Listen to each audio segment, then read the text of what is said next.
उन्होंने जिस तरह चढ़ावा चोरी किया, आज सारे सांसद उनके साथ जुटे हुए थे, सब वहां खड़े हुए थे। और जब वो चंदा चोर बनकर वहां बैठे थे, पैसे छीन रहे थे, अपनी जेब में डाल रहे थे, सब लोग वहां खड़े होकर हंस रहे थे। अब इस पर संत समाज से भी प्रतिक्रिया आ रही है कि ये इसको आपने क्या, हर संत को आपने चोर बना दिया, आप इसका मखौल बना रहे हैं। आपको लगता है ये मखौल है संत समाज का जो आपने वहां दिखाया, या आपको लगता है सही है?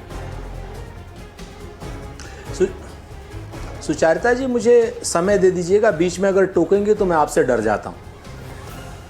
तो मैं उम्मीद करता हूं बीच में नहीं टोकेंगी। 3-4 चीजें बड़ी स्पष्ट है। आपको सवाल जो है आज की डेट, अभी देखिए शुरू कर दिया आपने, अभी तो मैं 1 सेकंड भी नहीं बोला। आप तो थोड़ी सी मर्यादा रखिए। नहीं, मैंने मर्यादा का उल्लंघन ना किया। आप महाबली हैं, आप वहां बैठिए। आपको शुरुआत में सबसे पहले आप ही से शुरुआत कर रही हूँ सर, बोलिए ना। अच्छा चलिए, बोलिए। वही कहते हैं ना कि क्या नाम, तुम्हें जो जालिम कहे वो झूठा है, एक पुराना गाना था। खैर एनीवे, तो मैं आपसे 3-4 चीजें स्पष्ट करता हूं। मैं आपकी सारी बातों को मान लेता अगर आपने या उस संत समाज ने जो आज पप्पू जी का विरोध कर रहा है, आज संसद के इस जो क्रिएटिव विरोध है उसका जो विरोध में खड़े हैं वो जो लोग, अगर उन्होंने जब जगत गुरु परम पूज्य स्वामी शंकराचार्य जी अभिमुक्तेश्वरानंद जी के कागज ना मांगे होते, जब भाजपा वालों ने और उसी संत समाज ने उनको कालनेमी ना कहा होता, जब उनके बटुकों पर, गले पर उनके पैर रख करके उनके 12-11 साल के बटुकों की शिखाएं न खींची होती, जब एक 72 साल के बुजुर्ग जो शंकराचार्य जी के सेवक थे उनके गले पे रख करके उनको मार डालने की कोशिश न की होती, उस वक्त अगर ये संत समाज जागृत होता, उस वक्त अगर आप जागृत होती, उस वक्त अगर ये सारा का सारा भारतीय जनता पार्टी का इकोसिस्टम जागृत होता, तो मैं आज जरूर पप्पू यादव जी से सवाल करता। मैं जरूर सवाल करता। सनातन धर्म की सर्वोच्च गद्दी है शंकराचार्य की गद्दी। सनातन धर्म की इससे बड़ी गद्दी कोई नहीं होती। ये भगवान स्वरूप होते हैं, रुद्रावतार होते हैं, भगवान शिव के अवतार हैं परम पूज्य शंकराचार्य जी, जिन्होंने मना किया था कि प्राण प्रतिष्ठा गलत समय पर हो रही है, और उस प्राण प्रतिष्ठा में शंकराचार्य जी को आमंत्रित भी नहीं किया था, चूंकि उन लोगों ने इस पर सवाल उठा दिए थे। मैं एक शंकराचार्य जी की नहीं, चारों शंकराचार्य जी की बात कर रहा हूं। और उस वक्त भारतीय जनता पार्टी ने और भारतीय जनता पार्टी के पूरे इकोसिस्टम ने, मीडिया ने मिलकर के जितनी भद्दी गालियां हमारे धर्म गुरुओं को, शंकराचार्य जियों को दी गई थी, अगर उसका आप लोगों ने विरोध किया होता तो निश्चित तौर पर मैं आज आपके साथ खड़ा होता। उस समय क्या नहीं कहा गया उन शंकराचार्य जियों को? कालनेमी कहा गया, उनको कहा गया कांग्रेसी हैं, उनको कहा गया ये धर्म के रक्षक नहीं धर्म के भक्षक हैं, उनको कहा गया कि आप अपना सर्टिफिकेट दिखाइए कि आप शंकराचार्य हैं या नहीं हैं, उनको कहा गया कि आप क्या करते हैं, आपका धर्म में कोई स्थान नहीं है। सच बात यह है कि ये भारतीय जनता पार्टी वाले हमसे बात करेंगे, शंकराचार्य जी को जो गाली देने वाले लोग हैं वो हमसे भगवा के बारे में पूछेंगे।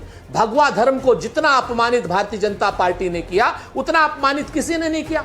भगवा के नाम पर जिस तरीके से इन्होंने राम मंदिर में राम के नाम की और धर्म के नाम की जो लूट की, चढ़ावे की जो चोरी की, चंदे की जो चोरी की, जो मंदिर के निर्माण में 40% कमीशन की चोरी की, चारे की चोरी की, चारा तक की चोरी की, 84 करोड़ की जमीन मंदिर परिसर से 8 किलोमीटर दूर खरीद करके उसमें चारा बो दिया और वो चारा बेच रहे हैं, मंदिर के पास गौशाला तक नहीं।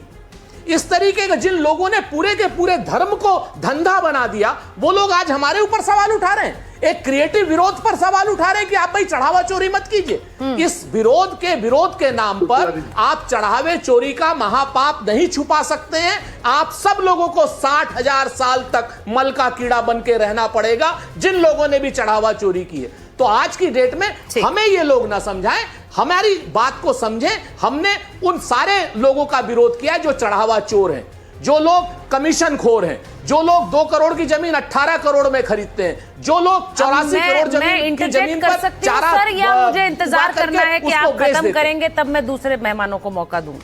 मुझे इंटरजेक्शन की परमिशन है सर? अरे आप महाबली हैं प्रभु, आप जो चाहे कर दीजिए। मैं आपका धन्यवाद ज्ञापित कर रहा हूं। आपने नहीं, मैं इंटरजेक्शन की, सर आप इजाजत दें तो मैं इंटरजेक्ट करूं, वरना आप आरोपों की झड़ी लगा देंगे फिर से कि मुझे बोलने नहीं दिया।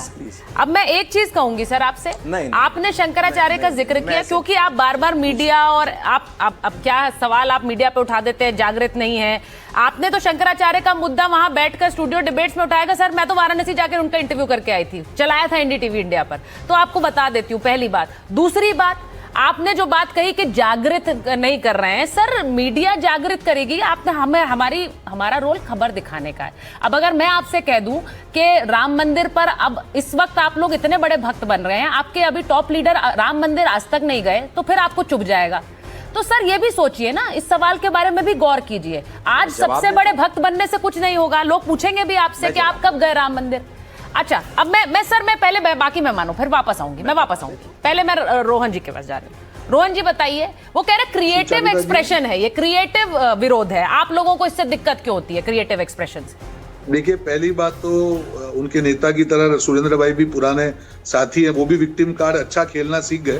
पहले ही बोल दिया, डरने का बहाना किया और खुद समय ले लिया, और आपने भी मुस्कुरा के समय दे दिया। यही तो लोकतंत्र की जीत है और विपक्ष को करना चाहिए, विक्टिम कार्ड पर लिमिट में खेलना चाहिए।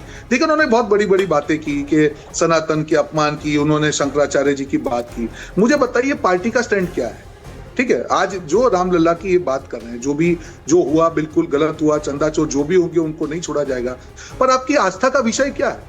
आप जब कांग्रेस पार्टी का एक स्टैंड था सुचाता जी कि जब राम मंदिर बनेगा तो जो भी सुप्रीम कोर्ट का फैसला होगा उसको माना जाएगा, कांग्रेस पार्टी का ऑफिशियल स्टैंड था। अगर आप वो ऑफिशियल स्टैंड को मानते हैं और सुप्रीम कोर्ट के आदेश के बाद अगर राम मंदिर बनता है, तो मुझे एक कारण बताइए कि अभी तक उनके नेता राम मंदिर क्यों नहीं गए? क्या ये तुष्टिकरण नहीं है? आप किसका ये अच्छा लगाना चाह रहे हैं? क्या आपकी राजनीति क्या सनातन विरोधी राजनीति नहीं? बहुत बेसिक सवाल है। आपका पूरा विपक्ष है, सवाल सारे पूछने का अधिकार और जवाब देने का हमारा कर्तव्य है, पर आप ये बेसिक सवाल का तो जवाब दीजिए। एक को कारण बताइए कि जो सुप्रीम कोर्ट ने जो ऑर्डर दे दिया, उसके बाद पार्टी लाइन तय होने के बाद में आज भी एक भी नेता, बड़े नेता राम मंदिर क्यों नहीं गए? उसका कोई जवाब नहीं है। दूसरी बात, मैं और एक एग्जांपल कहूंगा। जब डीएमके इनके ओ माय ब्रदर स्टैलिन गले लग रहे थे, उसने कहा कि डेंगू मलेरिया के साथ सनातन का कंपैरिजन किया। 2 बार उदयनिधि स्टैलिन ने सनातन का अपमान किया। कांग्रेस पार्टी कभी उनके साथ नहीं हुई, एक नेता ने उसके खिलाफ कोई बयान नहीं दिया। और जब लगा कि सत्ता की राजनीति में 5 सीट आने के बाद भी सत्ता बनने, तो उछल के ओ माय ब्रदर स्टैलिन को छोड़ दिया, सनातन के अपमान पे नहीं छोड़ा। पर जब खुद की सत्ता की बात आई तो सनातन को छोड़ के वहां पे आगे बढ़ गए। जब बांग्लादेश में हिंदुओं पर अत्याचार चल रहे थे, मैं आपको महाराष्ट्र चुनाव की बात कर रहा हूं, उनके नेता जयराम रमेश जो उनके राहुल गांधी जी के करीब है, और विकेशवर वेणुगोपाल जब प्रेस कॉन्फ्रेंस हुई, उनको सवाल पूछा गया कि बांग्लादेश में जो हिंदुओं पर अत्याचार क्या है, उन्होंने हाथ हटा के वहां से खड़े हो गए। ये तो इनकी पार्टी लाइन है।